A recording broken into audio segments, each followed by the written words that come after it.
16 साल की उम्र में हज़रत इब्राहीम अलैहिस्सलाम बाबलियों के दरमियान रहते थे जिन पर एक जालिम हुक्मरान नमरूद की हुकूमत थी।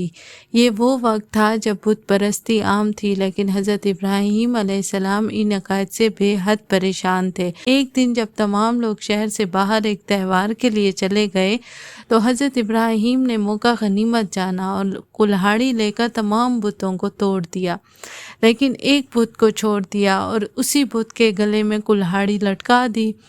जब नमरूद और उसके साथी वापस आए और देखा कि क्या हुआ है तो गुस्से से भड़क उठे। उन्हें मालूम था कि शहर में हज़रत इब्राहीम मौजूद थे। उन्होंने पूछा, ए इब्राहीम, ये तुमने किया? हज़रत इब्राहीम अलैहिस्सलाम ने जवाब दिया, अगर किसी ने ये किया होगा तो वो तो सबसे बड़ा बुत है जिसके गले में कुल्हाड़ी थी। लोग हैरान हो गए और कहने लगे, ये बुत तो बेजान है, ये तो हरकत भी नहीं कर सकते और ना ही बोलने की सलाहियत रखते हैं। हज़रत इब्राहीम अलैहिस्सलाम ने उस वक़्त एक ऐसा जुमला कहा जो तौहीद का ऐलान करता है। फरमाया, क्या तुम अल्लाह को छोड़कर ऐसी हस्तियों की इबादत करते हो जो ना तुम्हें फ़ायदा पहुंचा सकते हैं और ना ही नुकसान?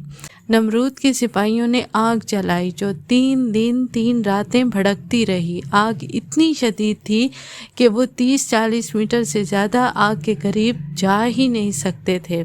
आप सोचें, हज़रत इब्राहीम अलैहिस्सलाम के सामने एक ज़बरदस्त आग दहक रही है। मैं अपने आप को उस रब के सपुर्द करता हूँ। और उसी लम्हे उन्होंने वो दुआ की जो उनकी दिल की गहराइयों से निकलकर उनके लबों पर आ गई।